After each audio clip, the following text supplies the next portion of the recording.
Salut à tous. Et ouais, les fanatiques sont de retour. Enfin, je suis de retour. Parce que oui, je vois déjà les gens hurler. Où est Nora? Tu nous fais chier, c'est toujours toi qu'on voit. Calmos gringos, Nora, elle arrive. On est sur un nouveau format cette année, on se partage les épisodes, on les fait tour à tour, et on se retrouve sur l'épisode final pour le décrypter ensemble et en venir aux mains comme d'habitude. Alors là, vous vous dites, pourquoi une vidéo alors que Game of Thrones n'a même pas recommencé? Bon, en tant que fan de Game of Thrones, vous savez que la série suscite des milliards de théories. Du coup, on va décrypter, faire un petit tour d'horizon de tout ça, puis moi je donnerai mon avis, info, intox, on va voir tout ça ensemble.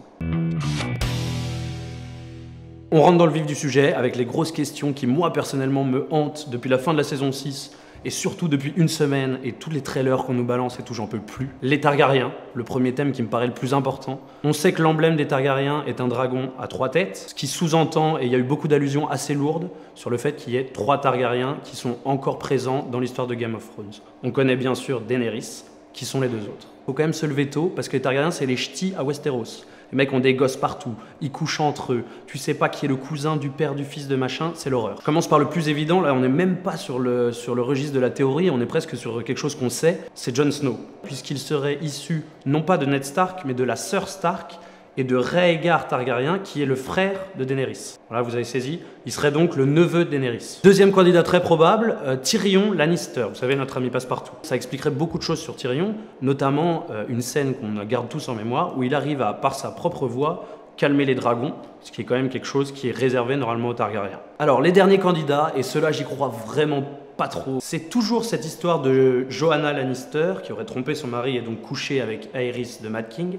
Elle l'aurait pas eu comme enfant Tyrion, mais 2 enfants, Jaime et Cersei. Oui, ok, ça marche, ils sont blonds, ils sont frères et sœurs et ils couchent ensemble. Pour moi, c'est des raccourcis qui me paraissent un peu faciles et j'y crois pas du tout.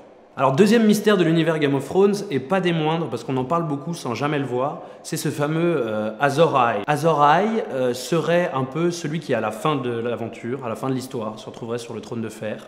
Un peu celui qui rassemblerait la glace et le feu, qui vraiment ramènerait la paix. Chaque prêtre a choisi son candidat et tout le monde est en train d'un peu lutter pour essayer de le faire accéder au trône suprême. Alors pour Jon, les signes s'accumulent. C'est le fils de 2 familles qui représentent l'une le nord, l'une le sud, c'est-à-dire les Stark et les Targaryens. Il est celui qui combat les marcheurs blancs avec le plus de force. Or, Azor Ahai, son destin, c'est quand même celui qui arrive à battre les marcheurs blancs et donc à éliminer la menace qui pèse sur l'humanité. Et puis, c'est quand même le personnage de la série qui arrive le mieux à réunir les peuples, à rassembler les gens qui au départ sont opposés. Typiquement, réussir à allier les Crows et les Sauvageons pour se battre contre les marcheurs blancs, c'est quand même un truc qui me paraît évident dans le profil de candidat parfait pour être Azor Ahai. Jon Snow, clairement, je le sens bien, c'est à mon avis notre Azor Ahai. Deuxième candidat, et qui est une candidate, c'est Daenerys. Elle rassemble les peuples, tout comme le fait Jon Snow.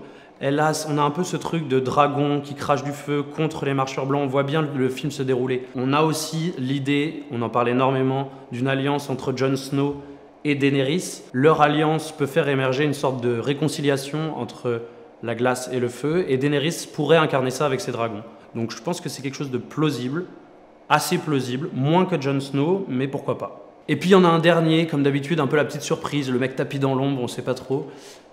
Jaime, il y a beaucoup de gens sur le web qui parlent de Jaime comme un possible Azor Ahai, mais c'est vrai que c'est aussi un personnage qui est énormément mis en avant pendant la série, et qui lui aussi a ce côté réconciliateur. Pour devenir Azor Ahai, il faut tuer sa sœur.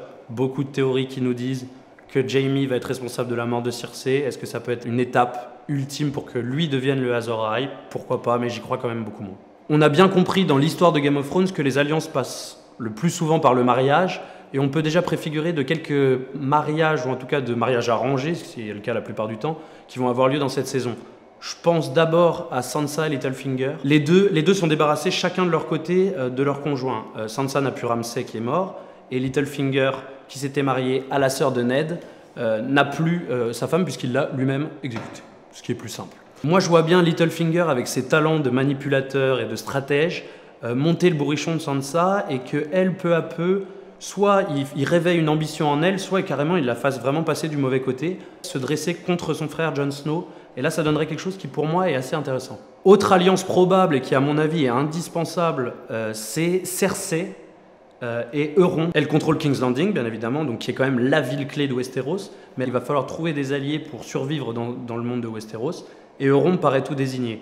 Les deux sont quand même des grands barjots à leur manière. Ça peut faire une team qui peut faire assez peur. Mais on attend, tout le monde attend, la rencontre au sommet, Jon Snow, Daenerys.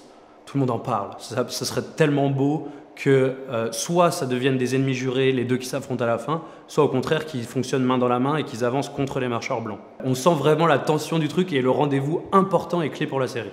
Dernière question, et pas des moindres, la question du mur. Il y a beaucoup de théories sur le fait que le mur s'effondre. Autre théorie la plus plausible, ce serait quand même que Bran soit directement ou indirectement responsable de la chute du mur. Dans l'épisode 5 de la saison 6, le roi de la nuit arrive à poser sa main sur Bran et donc à lui infliger une marque. Au moment où Bran va franchir le mur, le fait que Bran soit à l'intérieur de Castle Black fait que, apparemment, la marque qu'il a sur lui désactiverait la magie et donc la défense principale du mur et donc permettrait aux marcheurs blancs de pénétrer dans le monde à proprement parler des humains. Et donc ça commencerait à être le début de la fin, ou en tout cas le début du grand combat final. Bon, vous commencez à me connaître, j'aime bien donner mon avis sur tout, sur ce que j'aime, sur ce que j'aime pas. Du coup, je vous ai sélectionné des théories qui peuvent paraître moins importantes pour la suite de la série, quoique, mais qui, moi, j'aimerais voir se réaliser. On commence par le destin d'Arya, qui est, selon moi, le personnage le plus intéressant de cette fin de série. En fait, dans les livres, Catelyn Stark, donc la femme de Ned Stark qui meurt au Red Wedding, réapparaît sous la forme d'une femme qu'on appelle Lady Cœur de Pierre, et qui prend la tête de la fraternité sans bannière pour aller aider Jon Snow dans sa lutte contre les marcheurs blancs.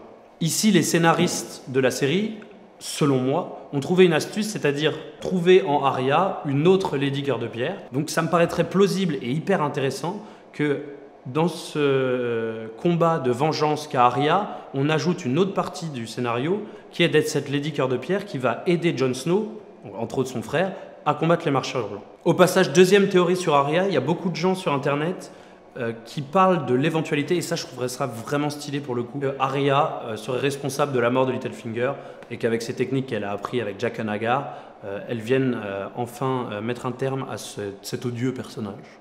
Deuxième théorie que j'aimerais beaucoup voir se réaliser dans la fin de cette série, c'est le fameux Clegane Ball. Tout le monde en parle, tout le monde l'attend. Maintenant qu'on sait que le chien est vivant et que la montagne a été ressuscitée sous une forme de zombie un peu flippante, on n'attend que ça, quoi. Les deux qui s'affrontent et qui nous donnent un combat encore mieux que la montagne contre Oberyn Martell, qui était déjà un grand moment de la série. Autre grosse attente que j'ai pour cette prochaine saison, j'ai envie de voir cette scène où, face à face, les deux frères s'expliquent et Bran explique surtout à Jon Snow mec, t'es un Targaryen. Ça, honnêtement, je pense que ça va être une des scènes en termes d'émotion qui peut être incroyablement forte dans la série. Puis enfin, il y a une dernière chose dont je voudrais parler, c'est notre ami Gendry. Alors lui, le mec, c'est du père pendant 4 saisons. Et beaucoup de gens ont tendance à dire que c'est cette saison qu'on va revoir Gendry et qu'il est de retour. Tant mieux mon gars, c'est bien de se réveiller. Et ce serait lié avec le parcours que mène Sam de son côté. Vous savez, après son dîner de famille horrible où il s'est fait déchirer par son père, il se barre en scred, comme on dit, avec l'épée familiale qui est de l'acier valyrien. Vous savez, c'est le même métal que l'épée de Jon Snow. L'idée, ce serait que Sam découvre la manière de fabriquer l'acier valyrien. Or, il se trouve que, si vous avez bien suivi le début de la série, Gendry, avant qu'il disparaisse je ne sais où, est forgeron. Donc, est-ce qu'on ne verrait pas un truc se créer où les deux s'associent, Gendry puisse faire fonctionner en batterie sa forge et construire beaucoup d'armes qui permettraient d'être, à la fin, l'arme suprême contre les marcheurs blancs? Je dis pourquoi pas. On voulait finir cette vidéo par un petit florilège des théories les plus folles qui circulent sur internet en ce moment. Alors, c'est simple, soit elles sont pourries, soit moi, ça me ferait vraiment chier de les voir se réaliser. Le dragon de glace. Tu prends un dragon de Daenerys qui est capturé par le roi de la nuit, qui en fait un dragon de glace et qui l'utilise comme une arme incroyable pour tuer tous les humains. Les gars, on n'est pas dans Yu-Gi-Oh avec le dragon blanc aux yeux bleus. Ned Stark n'est pas mort et sera de retour dans cette saison. Je pose ça là, je vous laisse vous marrer. Varys cache depuis des années un enfant Targaryen. Ça m'étonne pas, il a une bonne gueule à cacher des enfants dans sa cave. Syrios Forel, le premier maître d'armes d'Arya, est de retour. Le mec est quand même fort, il a passé 5 secondes à l'écran et tout le monde veut le voir revenir tout le temps. Mélenchon est un Targaryen. Si, je t'assure. Voilà, c'est tout pour cette vidéo. N'oubliez pas, likez, partagez, abonnez-vous, laissez-nous vos théories en commentaire. Nous on se retrouve dès lundi. À bientôt. Qu'est-ce qui marche et qui est blanc? Les marcheurs blancs.